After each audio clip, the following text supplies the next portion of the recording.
Hello everyone. Today we are coming back with our lecture number 18 of this series.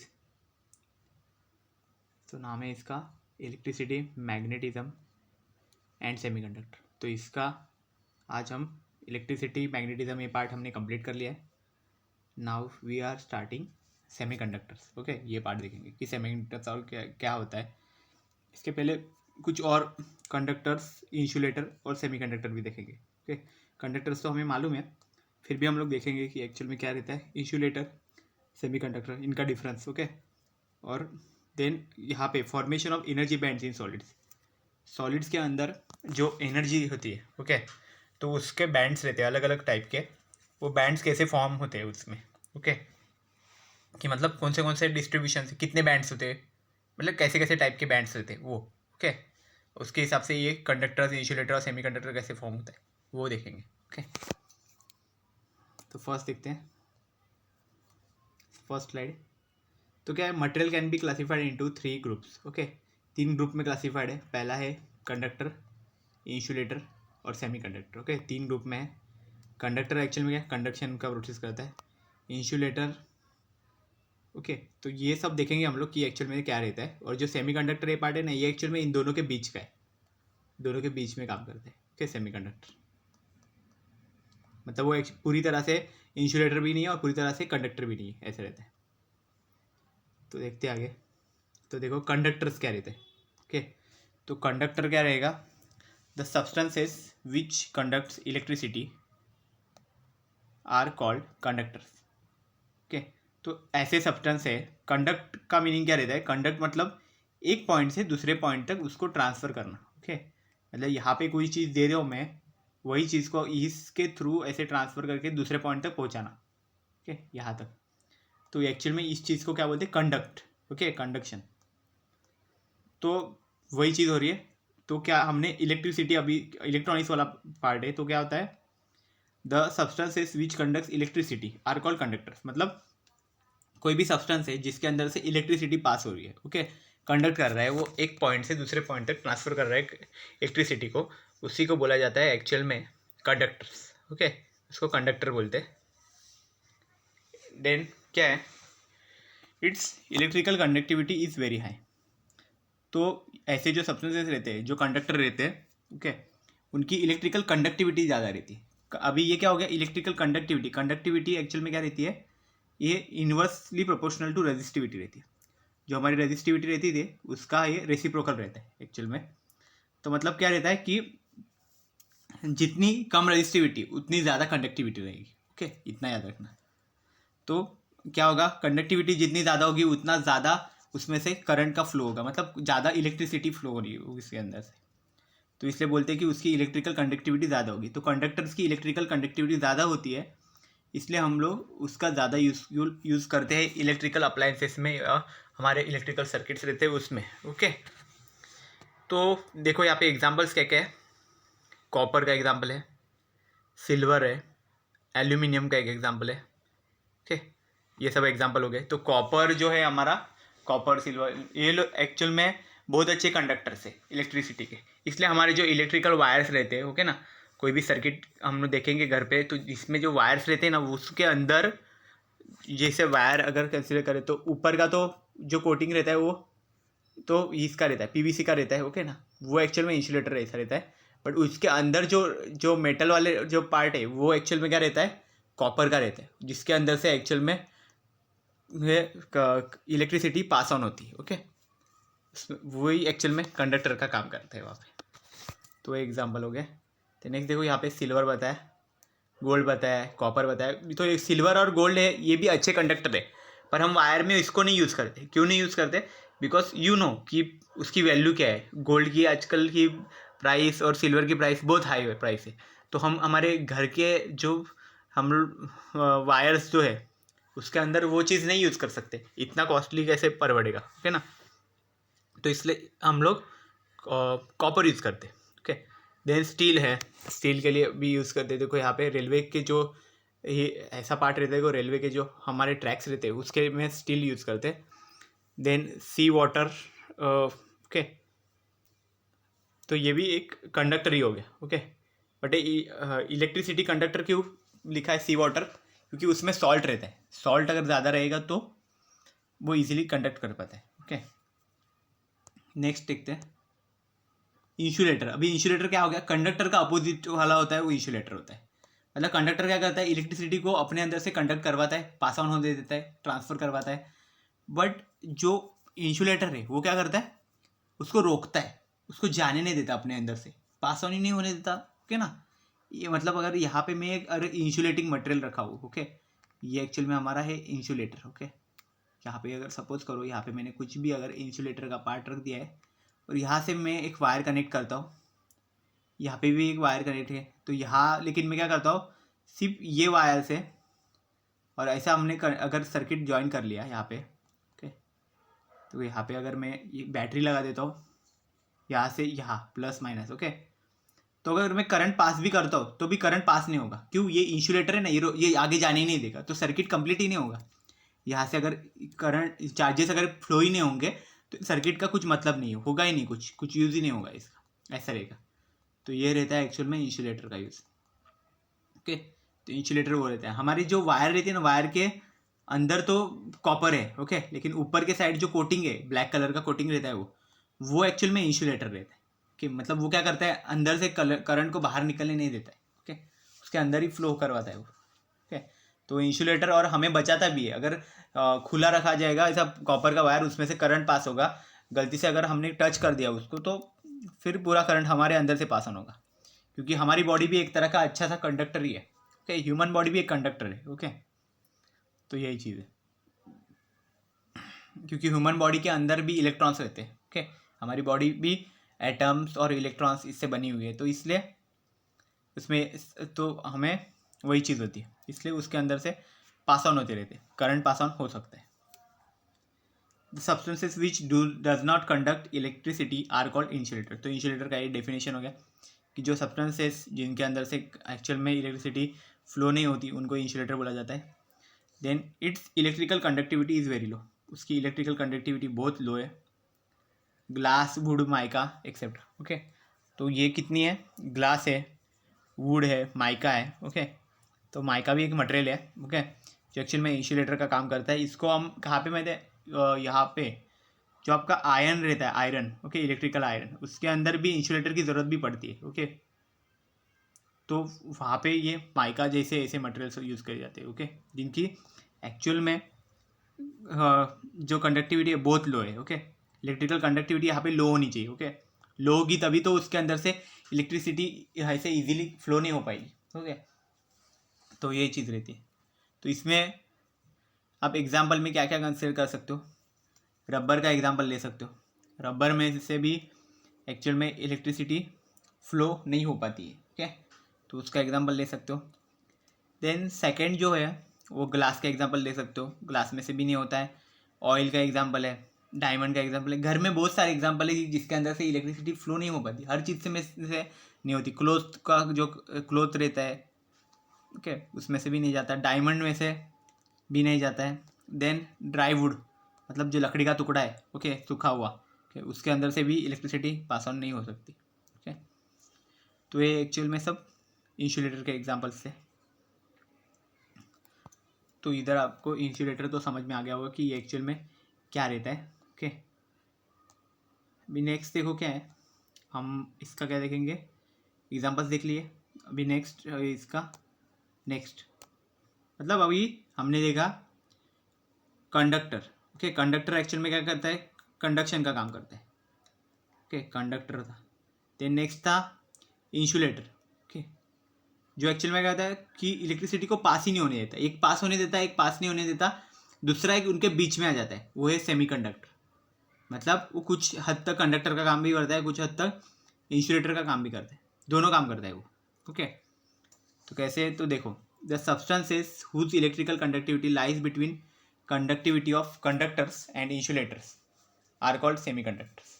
Okay, तो मतलब कुछ ऐसे भी सब्सटेंसेस है जिनकी जो कंडक्टिविटी है, इलेक्ट्रिकल कंडक्टिविटी जो क्वांटिटी है, ओके, वो कहाँ पे लाई करती है, मतलब तो वो कंडक्टर की कंडक्टिविटी और इंसुलेटर की कंडक्टिविटी, इन दोनों के बीच में उसकी वैल्यू आ जाती है। ओके, ऐसे सब्सटेंसेस को बोला जाता है सेमीकंडक्टर्स। ओके, तो क्या है कि ऐसे कुछ सब्सटेंसेस है कि जिनकी इलेक्ट्रिकल कंडक्टिविटी वो जो हमारा कंडक्टर्स और इंसुलेटर की जो कंडक्टिविटी है उन दोनों के कंडक्टिविटी के वैल्यू के बीच में उनकी कंडक्टिविटी की वैल्यू आ जाती है। ओके, तो वैसे सब्सटेंसेस को क्या बोला जाता है? सेमीकंडक्टर। सेमी मतलब मीनिंग क्या रहता है? Half conductor. मतलब क्या हो गया? कुछ हद तक वो कंडक्टर का काम कर रहा है, कुछ हद तक नहीं कर रहा है। ओके, नहीं कर रहे हैं मतलब वो इंसुलेटर का भी काम कर रहे हैं। तो कैसे रहता है? देखो, it's conductivity depends on temperature. तो इसकी कंडक्टिविटी एक्चुअल में टेम्परेचर पे डिपेंड करती है। ओके, टेम्परेचर पे डिपेंड कैसे करती है? मतलब जैसे जैसे इसका टेम्परेचर अगर हम लोग इंक्रीज करते जाते हैं, ओके, जैसे जैसे बढ़ाएंगे हम लोग इसका टेम्परेचर, तो ये क्या करेगा? इसका कंडक्टिविटी बढ़ा देगा। ओके, धीरे धीरे धीरे धीरे धीरे कंडक्टिविटी बढ़ते जाता है। तो क्या होता है? जब भी ये स्टार्टिंग के स्टेज पे ये एक्चुअल में इंसुलेटर ही रहता है। ओके, कुछ इसमें से कंडक्शन नहीं होता है, बट जैसे जैसे इसका टेम्परेचर बढ़ाएंगे ये कंडक्टर का काम करना चालू कर देगा, तो इसलिए कंडक्टिविटी बढ़ जाएगी इसकी। तो ऐसे सब्सटेंसेस को क्या बोला जाता है?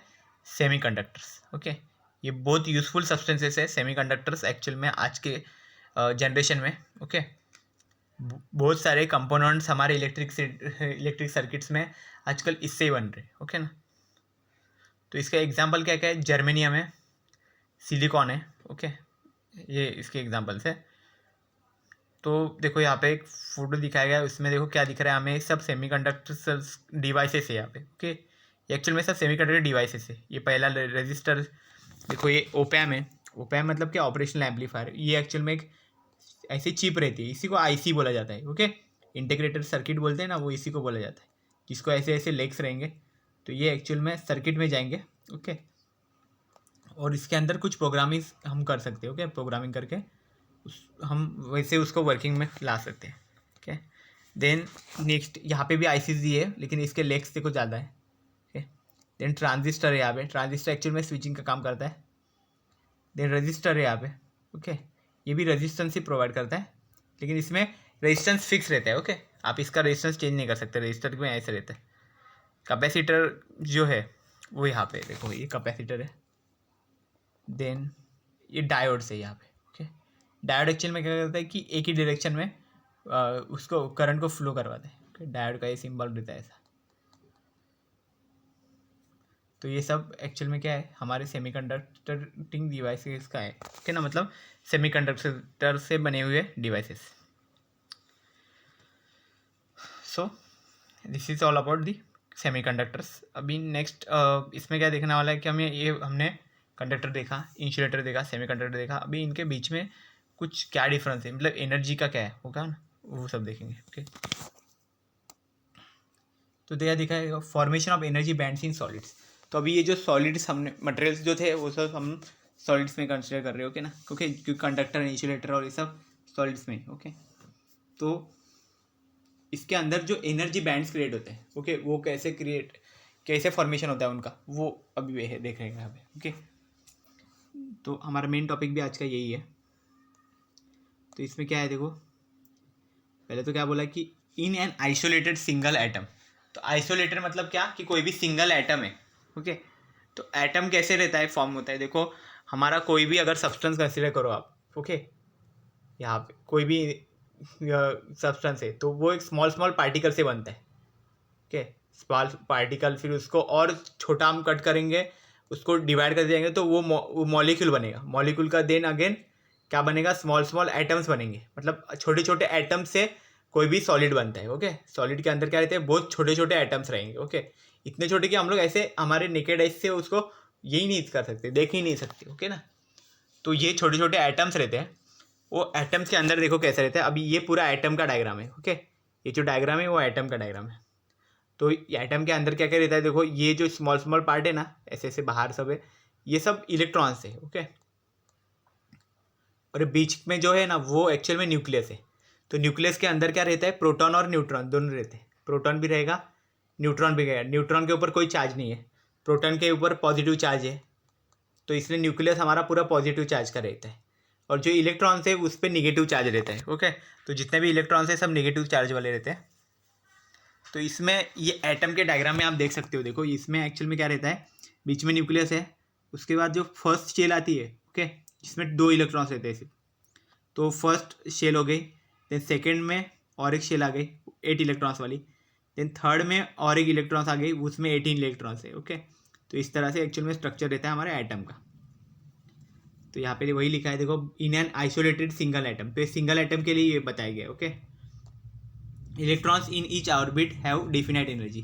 तो हर एक ऑर्बिट है, ऑर्बिट किसको बोलते हैं, ये जो सर्कल बनाए गए ना, पहले में 2 है, देन 8 इलेक्ट्रॉन्स है, देन अगेन ऐसे मतलब ऑर्बिट्स बढ़ती जाती है। ओके, शेल्स बोलते हैं उसको, शेल्स भी बोलते हैं, ऑर्बिटल शेल्स या फिर ऑर्बिट बोलते हैं।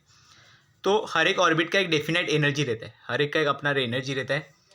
But in case of solids, लेकिन सॉलिड्स में atoms are close to each other, but atoms में एटम्स बहुत क्लोज एक दूसरे के रहते हैं। ओके, हमने सॉलिड्स का एग्जांपल देखा हुआ है। देखो ऐसे अगर सॉलिड्स का एक मैं बॉक्स ऐसे बना देता हूँ, मतलब ऐसा अगर उसके अंदर ये पूरा सॉलिड का स्ट्रक्चर ऐसे बन जाता है, तो सारे जो इसमें मॉलिक्यूल्स रहेंगे, एटम्स रहेंगे, वो एक दूसरे से बहुत ज़्यादा क्लोज रहते हैं वहाँ पे सॉलिड्स में। हमने देखा ही होगा ना, सॉलिड क्यों इतने जल्दी टूटता नहीं है वहाँ पे, फैलता नहीं है वहाँ पे जल्दी तुरंत, क्योंकि वो बहुत मजबूत रहता है। ओके, क्योंकि उसके एटम्स बहुत ज़्यादा क्लोज है एक दूसरे से, एक दूसरे के ऊपर फोर्स अप्लाई कर रहे हो। Atoms are close to each other, so energy level of outermost orbit electrons are affected by neighbouring atoms. तो अभी क्या बोला है कि जो एनर्जी लेवल्स रहते हैं इसमें, ओके, एटम से, वो आउटर मोस्ट ऑर्बिट का वो एक दूसरे, एक अभी एक है यहाँ पे, हमने यहाँ पे आइसोलेटेड एटम मतलब सिंगल एटम का ये देख लिया, तो उसके बाजू वाले जो एटम्स रहेंगे 2, ओके, 2 3 4 कुछ भी रहेंगे, वो भी अफेक्ट करेंगे। क्यों? क्योंकि उनके पास भी तो फोर्स का ये है, तो वो सब एक दूसरे पे फोर्स अप्लाई करते हैं। ओके, ऐसा हो जाता है। तो एनर्जी लेवल्स देखो कैसे बनते हैं, या आइसोलेटेड एटम के लिए दिया है देखो, first energy, then second, third, fourth, ऐसे बढ़ते बढ़ते जाते हैं। ओके, एनर्जी लेवल्स बनते हैं। और ये सिर्फ सिंगल एटम के लिए, लेकिन ऐसे बहुत सारे एटम्स को अगर हम लोग कंबाइन करते हैं तो ये एनर्जी लेवल्स अलग ही बनेंगी। वो नीचे के साइड तो सब रहेंगे ऐसे एनर्जी लेवल्स, और वो सब कंप्लीट फिल रहेंगे। उसके बाद यहाँ पे कुछ हाफ फिल्ड रहेगा, इधर भी हाफ फिल्ड रहेगा। कि हाफ नहीं बोल सकते, लेकिन कम ही रहता है, मतलब पूरा नहीं रहेगा। तो क्या होगा फिर, ये बैलेंस बैंड बनता है, कंडक्शन बैंड बनता है। तो ये आगे मैं बताता हूँ, ठीक है ना। इसमें ये छोटे डायग्राम में देखने से अच्छा है बड़े डायग्राम में देखो, ठीक है। पर इतना याद रखो कि ये आइसोलेटेड एटम के लिए, मतलब इस सिंगल एटम के लिए ऐसे एनर्जी लेवल्स रहते हैं। ओके, 1 2 3 4 5, मतलब क्या रहता है, फर्स्ट एनर्जी लेवल यहाँ पे, सेकेंड एनर्जी लेवल में कब जंप करेगा, जब भी हमारे इलेक्ट्रॉन की एनर्जी बहुत ज़्यादा हो जाएगी, तो वो एक्साइटेड स्टेट में जाता है। तो एक्साइटेड स्टेट मतलब आगे ऊपर के लेवल के, फिर बाद में थर्ड, फोर्थ, फिफ्थ, ऐसे बढ़ते जाता है वो। नेक्स्ट देखते हैं, देखो क्या है, बोला है कि when two isolated atoms come close to each other, मतलब अगर ये एक एटम कंसिडर कर लूँ, उसके बाजू वाला भी दूसरा एटम, तो वो दोनों एक दूसरे के क्लोज आ गए। Okay, the outermost orbit electrons of 2 atoms, okay, दोनों एटम्स का जो आउटर मोस्ट ऑर्बिट में जो इलेक्ट्रॉन्स है आर शेयर्ड और इंटरेक्ट विद ईच अदर, तो वो एक तो शेयर हो सकते हैं या फिर एक दूसरे से इंटरेक्ट करेंगे वो। ओके, मतलब क्या करेंगे, that is the electrons in the outermost orbit of one atom experience A attractive force from the nearest atom. तो क्या होगा, ये दोनों एटम्स में से जो इलेक्ट्रॉन्स रहेंगे आउटर मोस्ट ऑर्बिट पे, आउटर मोस्ट मतलब कौन सा रहता है, ये जो बाहर का जो ऑर्बिट है इसको आउटर मोस्ट ऑर्बिट बोलते हैं। तो क्या होगा, इसका आउटर मोस्ट और इसका आउटर मोस्ट ऑर्बिट में जो इलेक्ट्रॉन्स है, ओके, कोई भी, तो वो इलेक्ट्रॉन्स एक दूसरे के ऊपर फोर्स अप्लाई करेंगे, अट्रैक्टिव फोर्स। अट्रैक्टिव फोर्स की वजह से क्या होता है, वो दोनों एक दूसरे की तरफ खींचे चले जाएंगे। ओके, ये चीज़ तो एक्चुअल में सॉलिड में होती है, इसलिए सॉलिड में बहुत ज़्यादा स्ट्रांग हो जाता है सॉलिड। क्यों? क्योंकि उसमें अट्रैक्टिव फोर्स आ रहे हैं ना, अट्रैक्टिव फोर्स आने की वजह से वो मॉलिक्यूल्स बहुत ज़्यादा क्लोज है, क्लोज होने की वजह से हम लोग उसको कितना भी उसको करें, लेकिन वो दूर होने को तैयार नहीं होते एक दूसरे से। ओके, ये एक्चुअल में सॉलिड का है।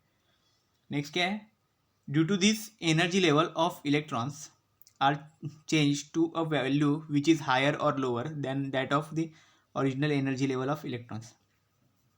तो ये एक्चुअल में रीज़न है कि जिसकी वजह से जो इलेक्ट्रॉन्स का एनर्जी लेवल है तो वो उसकी वैल्यू चेंज होती है। क्यों? क्योंकि दोनों एक दूसरे पे इंटरेक्ट कर रहे हैं, तो इसलिए एनर्जी लेवल की जो वैल्यू है वो चेंज होगी, वो ज़्यादा भी हो सकती है, कम भी हो सकती है। ओके, किस तरह का फोर्स वहाँ पे अप्लाई कर रहे हैं उसके ऊपर डिपेंड करता है। ओके, ओरिजिनल वैल्यू से।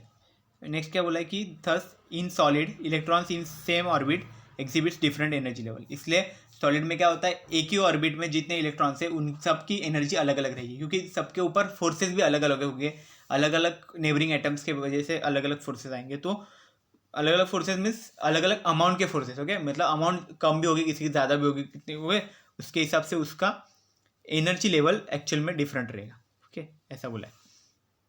नेक्स्ट क्या है, the grouping of this different energy level is called as, तो ये जो एनर्जी हो गया इसका और इसका रहेगा, फिर उसके आगे का भी, इधर भी सब जितने भी है, ओके ना, ये सब का अगर ऐसे ही होगा, एनर्जी लेवल सबकी अलग अलग होगी, तो फिर क्या होगा, ये सब एनर्जी लेवल्स को ग्रुप करेंगे हम लोग, सबका कंबाइन में लेंगे, तो कंबाइन में लेने के बाद हमको एक एनर्जी बैंड मिलेगा, मतलब सबका अलग अलग अलग रहेगा, लेकिन एक रेंज तक वो सेम रहेगा ना, क्लोज रहेगा, तो उससे एक बैंड जैसा बनेगा, तो उसको हम लोग क्या बोलते हैं, एनर्जी बैंड बोलेंगे। Okay, the grouping of this different energy levels is called as energy band.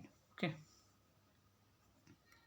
तो नेक्स्ट क्या बोला है, all the first orbit electrons have slightly different energies which form band is called energy band. Okay, तो जितने भी first electrons है, all the first orbit electrons, okay, तो have slightly different energies. Okay, तो first orbit electrons जो है उनकी energy different रहती है, और उनको क्या बोला जाता है, वो क्या फॉर्म करते हैं, फर्स्ट एनर्जी बैंड। ओके, तो ये जो 1 लिखा है ना मैंने, ये एक्चुअल में क्या है, फर्स्ट है। ओके, ST करके भी आगे रहेगा, मतलब 1ST मतलब फर्स्ट एनर्जी बैंड। ओके, तो जो फर्स्ट ऑर्बिट में जो इलेक्ट्रॉन्स रहते हैं उनकी वजह से जो एनर्जी रहेगी उसको बोला जाता है first energy band. Similarly to second third energy bands are form, मतलब मैंने वहाँ पे एक डायग्राम दिखाया था, देखो यहाँ पे इस तरह से एक्चुअल में फॉर्म होता है, फर्स्ट सेकेंड थर्ड ऐसे एनर्जी लेवल्स के हिसाब से वो एनर्जी बैंड्स बनते हैं। ओके, लेकिन ये कैसे, आइसोलेटेड एटम के लिए, फिर बाद में ये सब कम जब भी हम सॉलिड्स में स्टडी करते हैं तो इस तरह से मिलता है। तो यहाँ पे देखते हैं, तो देखो ये एनर्जी बैंड डायग्राम इस तरह से रहती है। तो ये देखो यहाँ पे जो है नीचे का बैंड है, ओके, यहाँ पे फर्स्ट सेकंड थर्ड वो सब इसमें आएगा नीचे वाले में। तो यहाँ पे क्या लिखा है, कंप्लीटली फिल्ड, मतलब क्या होगा, यहाँ पे कुछ जगह ही नहीं बचा, इलेक्ट्रॉन्स ने पूरी जगह ऐसे, यहाँ पे कुछ वैकेंसीज रहती है ना ऐसे, मतलब तो यहाँ पे क्या हो गया कि पूरा ऐसा ए हो गया, इलेक्ट्रॉन्स हर जगह पे आ गए, यहाँ पे हर जगह पे इलेक्ट्रॉन्स पूरे आ गए, मतलब कोई इलेक्ट्रॉन्स हिल ही नहीं पाएगा एक दूसरे से। ओके, आप अगर कंसिडर करो, ओके, कोई भी अगर यहाँ पे क्लास है, ओके, यहाँ पे सीट्स एकदम क्लोज रखे हुए हैं, और ये सीट्स क्लोज है, अगर यहाँ पे मैं 9 सीट्स अगर कंसिडर करता हूँ, यहाँ पे कुछ ये नहीं है, जगह ही नहीं है। ओके, और सब पे कोई ना कोई बैठ गए। ओके, और उनको जाने के लिए वहाँ पे पाथ बहुत छोटा है, जा ही नहीं सकते वहाँ से। ओके, कोई अगर जब तक कोई एक उठ के निकल नहीं जाता तब तक बाकी कोई नहीं जा सकते, तो वो टाइम पे क्या हो जाएगा, इसको हम बोल सकते हैं कि ये कम्प्लीटली फील्ड है। कम्प्लीटली फील्ड होने की वजह से कोई यहाँ से एक जगह से दूसरी जगह हिल नहीं सकता।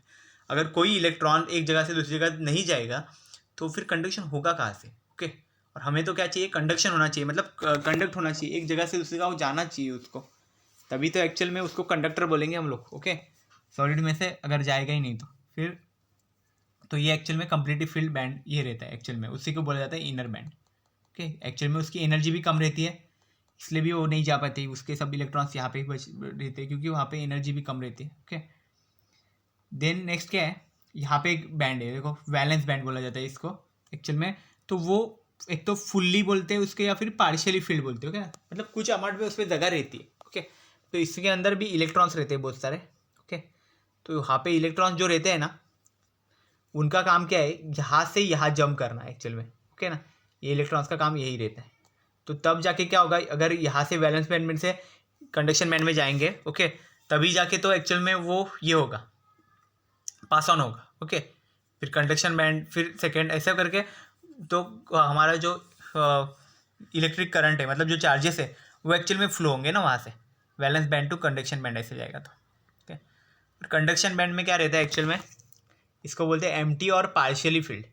तो इसमें क्या रहता है एक्चुअल में, कम रहते हैं। ओके ना, इसमें तो मतलब बैलेंस बैंड से कंडक्शन बैंड में जाएंगे तो वहाँ पे रहेंगे। ओके, इलेक्ट्रॉन्स वहाँ से यहाँ होंगे, तो यहाँ से यहाँ जंप करेंगे, और इसके बीच में जो गैप है देखो यहाँ पे, इसी ये बहुत इंपॉर्टेंट चीज़ है, जो गैप बन रहा है ना, फॉरबिडन एनर्जी बैंड गैप बोलते हैं इसको, forbidden energy band gap. Okay, इसको गैप भी लिखो यहाँ पे आगे, इसको शो करते हैं मोस्टली EG से, EG ऐसे इसको शो करते हैं। तो ये जो गैप है ना, ये सबसे ज़्यादा मैटर करता है जब हम सॉलिड हम बोलते हैं ना कंडक्टर है, इंसुलेटर है या सेमी कंडक्टर है, तो उसमें मैटर करता है ये एनर्जी बैंड गैप। ओके, ये एक्चुअल में फिक्स करता है कि उसको इंसुलेटर बनना है, कंडक्टर बनना है, या सेमीकंडक्टर बन रहे हैं। अगर ये बैंड गैप ज़्यादा होगा तो वो मोस्टली वहाँ पे इंसुलेटर का काम करता है। ये सब मैं आगे बताऊंगा, ठीक है ना। आगे मैं एक डायग्राम इंक्लूड किया है तो उसमें आपको क्लियर हो पता चल जाएगा कि सेमीकंडक्टर में क्या रहता है एनर्जी बैंड गैप। बस इतना याद रखो कि ये एनर्जी बैंड गैप जितना कम रहेगा ना उतना वो इजीली यहाँ पे फ्लो कर पाएगा। ओके, इजीली यहाँ पे ये जंप कर पाएंगे इलेक्ट्रॉन्स, और इजीली जंप कर गए मतलब बहुत फास्ट में वहाँ पे कंडक्शन होगा। अगर ज़्यादा कंडक्शन वहाँ से हो रहा है तो इसका मतलब वो क्या, वो गुड कंडक्टर रहता है। ओके, ऐसा रहेगा। तो मतलब समझ लो कि कॉपर के वायर में क्या रहता है, ये जो फॉरबिडन एनर्जी बैंड गैप है वो एक्चुअल में दिखेगा भी नहीं, इतना कम रहेगा। ओके, इसकी वैल्यू ही नहीं कुछ होगी। तो ये रहेगा। नेक्स्ट यही सब चीज़ें अभी वर्डिंग के फॉर्म में देखो कैसे लिखा जाता है, तो वो मैंने आगे इंक्लूड किया है। तो देखो क्या है पहला, the electrical properties of material depends upon number of electrons in the outermost orbit. तो मतलब जो इलेक्ट्रिकल प्रॉपर्टीज़ है हमारी, ओके, वो एक्चुअल में किस पे डिपेंड करती है कि हमारा जो एटम था, हमने जो शो किया था कि बीच में न्यूक्लियस है, फिर ऐसे फिर ऐसे, तो ये जो ऑर्बिट्स बन रहे तो इसमें सबसे बाहर वाला जो ऑर्बिट है उसको बोला जाता है एक्चुअल में outermost orbit. Okay, this electrons are called, और वहाँ पे जो इलेक्ट्रॉन्स रहते हैं, ओके, उनको क्या बोला जाता है, वैलेंस इलेक्ट्रॉन्स बोला जाता है। और and the band corresponding to it is called valence band. और उसका जो वो जो बाहर का जो ये ऑर्बिट है इसके वजह से जो बैंड क्रिएट होता है उस बैंड को बोला जाता है वैलेंस बैंड। ओके, इसको वैलेंस बैंड बोला जाता है। द नेक्स्ट परमिटेड, जिसके अंदर बहुत सारे इलेक्ट्रॉन्स रहते हैं इसलिए उसको वैलेंस बैंड ही बोला जाता है, और आउटर मोस्ट रहता है वो। The next permitted band beyond the valence band is called conduction band. तो नेक्स्ट और एक बैंड है, ओके, इसके आगे जो एक्चुअल में कंडक्शन के लिए यूज होता है, तो उसको बोला जाता है conduction band. And the energy gap between the valence band and conduction band is called forbidden energy gap. Okay, जो हमने यहाँ पे देखा forbidden energy band gap. Okay, तो ये कंडक्शन बैंड और वैलेंस बैंड के बीच का है। ओके, तो यहाँ पे आप देख सकते हो कि कंडक्शन बैंड, ओके ना, ये लेवल EC है। ओके, इसका नीचे का लेवल है EV, और बीच में जो है ये क्या बन जाएगा, EC minus EV is equal to EG। Okay, ऐसा बनेगा, आगे देखेंगे। तो ये हो गया। तो ये डायग्राम में समझ लो कि कंडक्शन बैंड वैलेंस बैंड कैसे रहता है। ओके, इनर बैंड्स का हमें इतना देखना नहीं है। ओके, इसकी जरूरत भी नहीं पड़ती क्योंकि कंप्लीटली फील्ड है। कंप्लीटली फील्ड है मतलब इसका कुछ यूजफुल नहीं है। ओके, ये भी एनर्जी का ही है बट यहाँ पे कंप्लीटली फील्ड इलेक्ट्रॉन से जो एक्चुअल में फ्री नहीं है, बहुत बाउंड है वहाँ पे। लेकिन यहाँ पे जो इलेक्ट्रॉन्स रहते हैं वो एकदम फ्री लेते हैं, तो फ्री होने की वजह से क्या होता है, जल्दी मूव करते हैं वो। ओके, तो यहाँ से यहाँ वो इलेक्ट्रॉन्स पहले मूव करेंगे वैलेंस बैंड से कंडक्शन बैंड में। ओके, और ये बीच में वो गैप है, ये गैप इनको क्रॉस करके जाना है। ओके, यहाँ पे तो ऐसे इजीली नहीं जा सकते। अगर गैप कम है तो इजीली जाएंगे, लेकिन अगर गैप ज़्यादा है तो उनको ज़्यादा एनर्जी लगेगी वहाँ पे जाने के लिए। ओके, और जब तक वो इलेक्ट्रॉन्स एक्साइट नहीं होते तब तक कभी जाएंगे नहीं इतना आगे। ओके, उनको एक्साइट भी होना पड़ेगा तभी जाके वो ये जो बैरियर है एक्चुअल में क्रॉस करेंगे। ओके, तो ये एक्चुअल में एनर्जी बैंड डायग्राम हमारा है, सॉलिड्स में हमने देखा है। ओके, तो इसमें सारे कॉन्सेप्ट क्लियर हो गए होंगे कि वैलेंस बैंड क्या रहता है, कंडक्शन बैंड क्या है। वैलेंस बैंड एक्चुअल में याद रखो कि आउटर मोस्ट ऑर्बिट जो रहता है जिसके अंदर जो इलेक्ट्रॉन्स रहते हैं उनको वैलेंस इलेक्ट्रॉन्स बोलते हैं, और जो बैंड क्रिएट होता है वो ऑर्बिट की वजह से वो वैलेंस बैंड रहता है, उसमें बहुत ज़्यादा इलेक्ट्रॉन्स रहते हैं कभी भी आउटर मोस्ट में। तो वही है, हमने वही सब यहाँ पे डिस्कस किया है। नेक्स्ट देखते हैं। तो ये बन गया। बाद में कंडक्शन बैंड क्या रहता था, उसके ऊपर जो नेक्स्ट परमिटेड बैंड था, ओके, इसके वैलेंस बैंड के आगे वो क्या कंडक्शन बैंड था। ओके, तो उसमें अंदर ना जितने इलेक्ट्रॉन्स होते हैं बट फ्री इलेक्ट्रॉन्स रहते हैं, वो बाउंड नहीं रहते, तो उनकी इतनी ज़्यादा वैल्यू नहीं रहती क्योंकि वो ज़्यादा टाइम रहते नहीं वहाँ पे। वैलेंस में ज़्यादा इलेक्ट्रॉन्स रहते हैं, ओके, इसलिए एनर्जी भी ज़्यादा रहती है वैलेंस बैंड की। और जो कंडक्शन बैंड है उसमें क्या हो जाता है, इतने ज़्यादा नहीं रहते। ओके, नहीं ज़्यादा नहीं होने की वजह से क्या हो जाता है, इलेक्ट्रॉन ज़्यादा नहीं है तो उसकी जो वैल्यू है, ओके, वो भी कम हो जाती है। ओके, मतलब उसकी एनर्जी तो रहती है वो लो रहती है बहुत, मतलब as compare to valence band अगर देखें तो एनर्जी लो रहती है। देन अभी जो बीच में गैप क्रिएट होता है वैलेंस बैंड और कंडक्शन बैंड के बीच में जो गैप क्रिएट होता है उस गैप को एक्चुअली में बोला जाता है कि forbidden energy band gap. Okay, forbidden energy gap भी बोल सकते हैं। Okay, denoted by easy. Okay, अभी नेक्स्ट देखते हैं।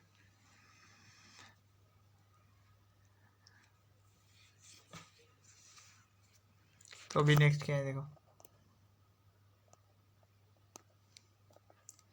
तो अलग अलग मटेरियल्स का एनर्जी बैंड गैप यहाँ पे मैंने दिया है। ओके, अभी इसमें से समझ में आएगा कि एक्चुअल में एनर्जी बैंड गैप क्यों इतना इम्पोर्टेंट है, क्योंकि यही एक्चुअल में बताता है कि कौन से सब्सटेंस को इंसुलेटर होना चाहिए, कौन से को सेमीकंडक्टर और कौन से कंडक्टर। ओके, यही एक्चुअल में मेन डिफरेंस है तीनों में का। ओके, कि एनर्जी बैंड गैप की वैल्यू हर जगह पे अलग अलग मिलेगी हमें। ओके, कहीं पे ज़्यादा कहीं पे कम। ओके, तो वो हिसाब से इसका एक्चुअल में मटेरियल का भी टाइप इसका डिसाइड होता है। ओके, तो एनर्जी बैंड गैप में नीचे जो लिखा है देखो, फील्ड बैंड हर जगह पे। ओके, इसका हमें कुछ नहीं है, ये इनर बैंड से जो हमने देखा था, इनर बैंड जो कम्प्लीटली फील्ड रहता है। ओके, तो ये एक्चुअल में यूज़फुल नहीं है हमारे लिए, उसके ऊपर के बैंड ही दो इन हमें यूज़फुल है। तो कौन से देखो, यहाँ पे बैलेंस बैंड है, यहाँ पे कंडक्शन बैंड है। ओके, तो अभी क्या करेंगे, पहला क्या है देखो, इंसुलेटर का एग्जाम्पल।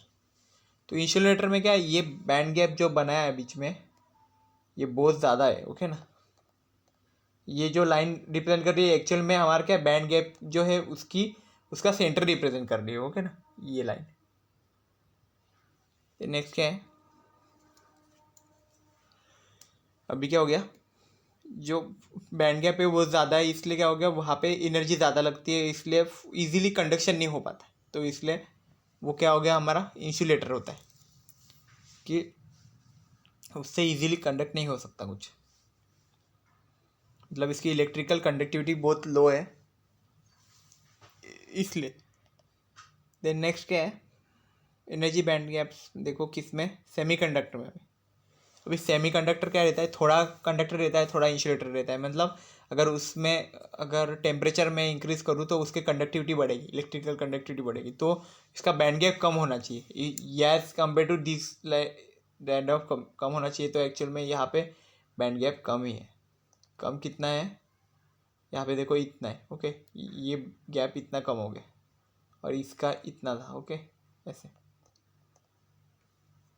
तो इसलिए क्या हो गया, अभी थोड़ा इजीली जा सकते हैं वैलेंस बैंड से कंडक्शन बैंड में, इजीली इलेक्ट्रॉन्स जा सकते हैं। ओके, तो ये चीज़ें यहाँ पे होती है सेमीकंडक्टर में, कि वैलेंस बैंड और कंडक्शन बैंड के बीच का जो डिस्टेंस है, एनर्जी बैंड गैप, उसकी वैल्यू बहुत कम हो जाती है सेमीकंडक्टर्स में।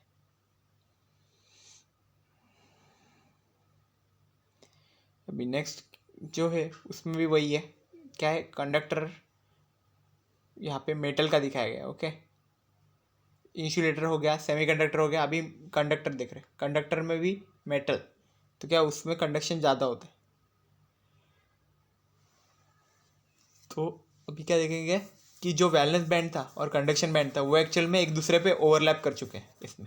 ये कंडीशन ओवरलैप मतलब क्या हो गया, यहाँ पे अगर एक ये है बैंड जैसा और दूसरा बैंड उसके ऊपर ही आ गया, क्या दोनों मर्ज हो गए, तो फिर क्या बोलते हैं उसको, ओवरलैप हो गए दोनों, ऐसे बोल सकते हैं। तो वैलेंस बैंड यहाँ पे और कंडक्शन बैंड दोनों के बीच में अभी कुछ गैप बचा नहीं है, कुछ नहीं दिख रहा है, तो इसलिए यहाँ पे क्या होगा, इजीली यहाँ पे ट्रांसफ़र हो सकते हैं इलेक्ट्रॉन्स एक दूसरे में। ओके, तो इजीली यहाँ पे चार्ज का जो फ्लो था, ओके, वो इजीली यहाँ पे पॉसिबल है। तो ये चीज़ें यहाँ पे हो रही है। ओके, तो इससे आपको पता चल गया होगा कि एनर्जी बैंड गैप एक्चुअल में कितना इंपॉर्टेंट है, जो हमारे मटेरियल्स के टाइप को एक्चुअल में रिप्रेजेंट करता है, और उसको उस टाइप के हिसाब से उनको वो डिस्टिंग्विश कर लेता है कि एक्चुअल में कौन सा यूज़फुल है। ओके, तो इसलिए हमने देखा देखो, जो इंसुलेटर है उसमें क्या है, एनर्जी बैंड गैप बहुत ज़्यादा है। देन हमारा जो सेमीकंडक्टर है, ओके, सेमीकंडक्टर तो कैसा रहता है, हाफ कंडक्टर है हाफ इंसुलेटर है, तो उसमें जैसे ही टेम्परेचर आप इंक्रीज करोगे वो कंडक्शन और बढ़ेगा उसका। ओके, तो नेक्स्ट क्या है, कंडक्टर है। कंडक्टर में क्या होता है, एनर्जी बैंड गैप देखो कैसा है कि वो पूरा ओवरलैप किया हुआ है एक दूसरे के ऊपर, तो इसलिए क्या हो जाता है, वहाँ पे इजीली कंडक्शन हो सकता है। नेक्स्ट देखते हैं अभी।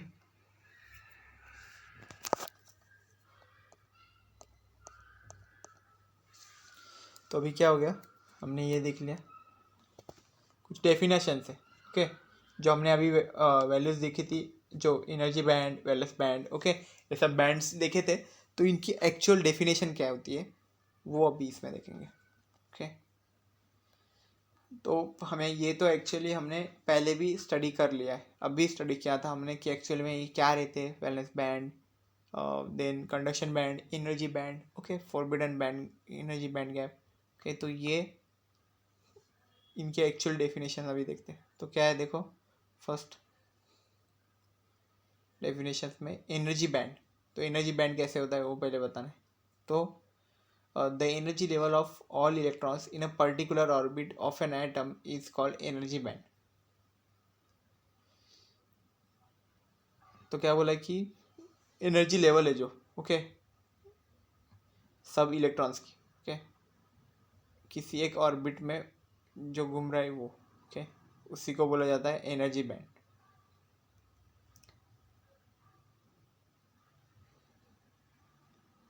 और नेक्स्ट और एक डेफिनेशन है उसका, दूसरा डेफिनेशन क्या है, the range of energies of electrons in a particular orbit is called its energy band. तो क्या होता है एनर्जी बैंड, मतलब क्या है कि जो एनर्जी है इलेक्ट्रॉन्स की, ओके, उसकी एक पर्टिकुलर रेंज बनती है, ओके, उसको बोला जाता है एनर्जी बैंड, ओके।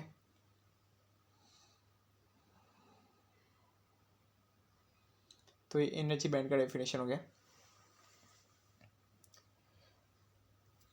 अभी नेक्स्ट क्या है, वैलेंस बैंड, ओके। तो वैलेंस बैंड किसको बोलते हैं, the band of energy occupied by the valence electrons is called the valence band. जो बैंड था, ओके, जिसमें वैलेंस इलेक्ट्रॉन होते, तो उसको बोला जाता है valence band, okay. It is highest occupied energy band, तो इसको हम लोग बोल सकते हैं कि ये हाईएस्ट ऑक्यूपाइड है। वैलेंस बैंड इज पार्शियली और completely filled with the electrons, okay. तो जो वैलेंस बैंड होते हैं उसमें बहुत ज़्यादा इलेक्ट्रॉन्स होते हैं, ओके ना, मतलब कंप्लीट भी फिल नहीं बोल सकते उसको, क्योंकि कंप्लीट फिल होगा तो हमारे किस काम का नहीं है, ओके। तो पार्शियली फिल्ड होते हैं, तो वैलेंस बैंड उसी को बोला जाता है जिसमें वैलेंस इलेक्ट्रॉन्स रहते हैं, ओके। और वैलेंस इलेक्ट्रॉन्स किस लिए होते हैं, okay, due to the outermost orbit of the atom.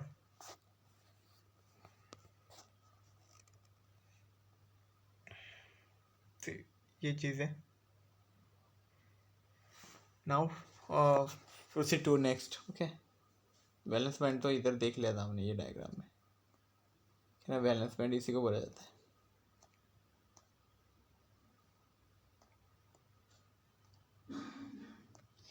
Then next है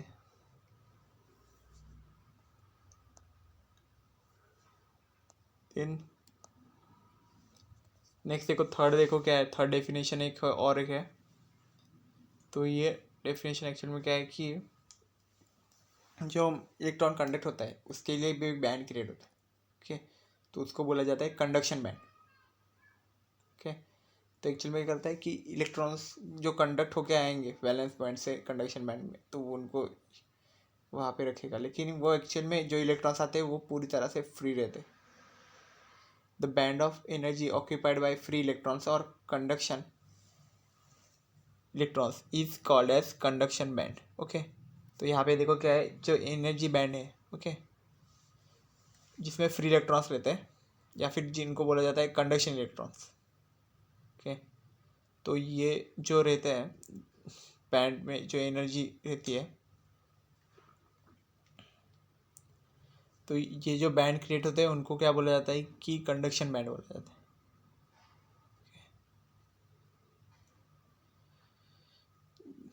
देन नेक्स्ट क्या लगा कि it is lowest Anfield energy band. तो यहाँ पे क्या बताया कि जो यहाँ पे बैंड है वो एक्चुअल में लोवेस्ट है, ओके, अनफील्ड बोला है, ओके ना, यहाँ पे एनर्जी बैंड तब पूरी तरह से फील्ड नहीं है। देन नेक्स्ट क्या आएगा बोला है कि यहाँ पे इट इज़ एम्प्टी और पार्शियली फिल्ड विद इलेक्ट्रॉन्स। तो ये भी बोला कि वो एक्चुअल में एम्प्टी है और कुछ पार्शियली फिल्ड होता है इलेक्ट्रॉन्स के साथ, ओके। तो ये कंडक्शन बैंड का एक्चुअल में ये डेफिनेशन है कि the band of energy occupied by free electrons or conduction electrons is called as conduction band. It is lowest unfilled energy band. It is empty or partially filled with electrons. Okay. Then conduction अभी हो गया conduction band का, okay, जिसमें हमने देखा कि कौन से इलेक्ट्रॉन्स, जो कंडक्शन इलेक्ट्रॉन्स भी बोला जाता है जिनको, okay, फिर फ्री इलेक्ट्रॉन्स बोलते हैं, उनसे वो बैंड क्रिएट होता है, तो उनको बोला जाता है कि कंडक्शन बैंड, ऐसे भी बोला जाता है। नेक्स्ट क्या है, फॉरबिडन एनर्जी गैप, ओके। तो फॉरबिडन एनर्जी गैप एक्चुअल में क्या रहता है, the energy gap between the valence band and conduction band is called forbidden energy gap और फॉरबिडन बैंड, ओके। तो क्या है इसमें कि जो एनर्जी गैप क्रिएट होता है जो वैलेंस बैंड और कंडक्शन बैंड के बीच में जो गैप है, ओके, उसको बोला जाता है फॉरबिडन एनर्जी गैप, ओके। और हमें ये मेटल्स में तो नहीं दिखने मिलता है, ओके। जब हम कंडक्टर्स मेटल्स का जो देखते हैं तो इसमें ये एनर्जी बैंड गैप एक्चुअल में दिखाई नहीं देता, बिकॉज वो एक दूसरे के ऊपर ओवरलैप कर चुका है। तो ये एक्चुअल में चीज़ फॉरबिडन एनर्जी गैप का हो रहा है।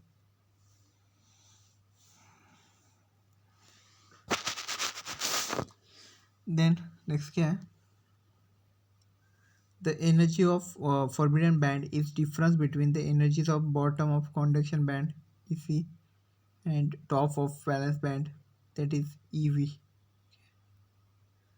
तो ये एक्चुअल में हो रहा है कि जो एनर्जी है फॉरबिडन एनर्जी बैंड गैप की, ओके, तो एक्चुअल में क्या है कि डिफरेंस है वो बॉटम ऑफ कंडक्शन बैंड हमें दिखाना है and top of valence band, okay. तो इसको अगर मैथमेटिकल फॉर्म में अगर मैं रिप्रेजेंट करूँ तो ये एक्चुअल में कैसे बनेगा कि जो हमारा जो बैंड है वो एक्चुअल में ईजी है, ओके, एंड बीच में जो है then bottom of conduction band that is EC and इससे so the energy of forbidden band is difference between the energies of bottom of conduction band and top of valence band, इसलिए इसका formula भी कैसे होगा Eg equal to E C minus E V, okay. तो इसमें क्या था, ई सी जो था वो ऊपर का बैंड था और ई वी था उसका नीचे, ओके। तो ये दोनों बैंड के बीच का जो अगर डिफरेंस निकालेंगे तो हमें क्या मिल जाएगा एक्चुअल में कि फॉरबिडन एनर्जी बैंड गैप वहाँ पे कितना क्रिएट हो रहा है वो, ओके। तो यही होगा आज का टॉपिक, यहाँ तक ख़त्म कर दें, okay. So this is all about the today's lecture. I hope you have cleared all these things about this today lecture. तो आज के लेक्चर में एक्चुअल में हमने क्या क्या देखा तो वो भी एक बार समरी ले लेते हैं, ठीक है ना, क्योंकि ये पूरा थ्योरेटिकल पार्ट था, कुछ अंडरस्टैंडिंग वाले टॉपिक्स हमें एक्चुअल में इसमें अंडरस्टैंडिंग पे ही सब कुछ है, लास्ट की डेफिनेशन से। देन एनर्जी बैंड गैप देखने देखो एक्चुअल में कैसे कैसे रहता है बैंड गैप, हम लोग आगे जब डिटेल में स्टडी करेंगे तभी भी देखेंगे, ओके। अभी थोड़ा देख लो। देन नेक्स्ट क्या है, जो ये एनर्जी बैंड गैप है वो समझना पड़ेगा हमें, ओके ना, वैलेंस बैंड से कंडक्शन बैंड में जब इलेक्ट्रॉन्स फ्लो करवाएंगे तो भी, ओके। तो एटम का एग्जांपल है, इसके अंदर ये सब ऑर्बिट्स होते हैं, जो first orbit, second orbit, third orbit, fourth orbit, उसके हिसाब से फिर एनर्जी लेवल्स भी क्रिएट होते हैं, ओके।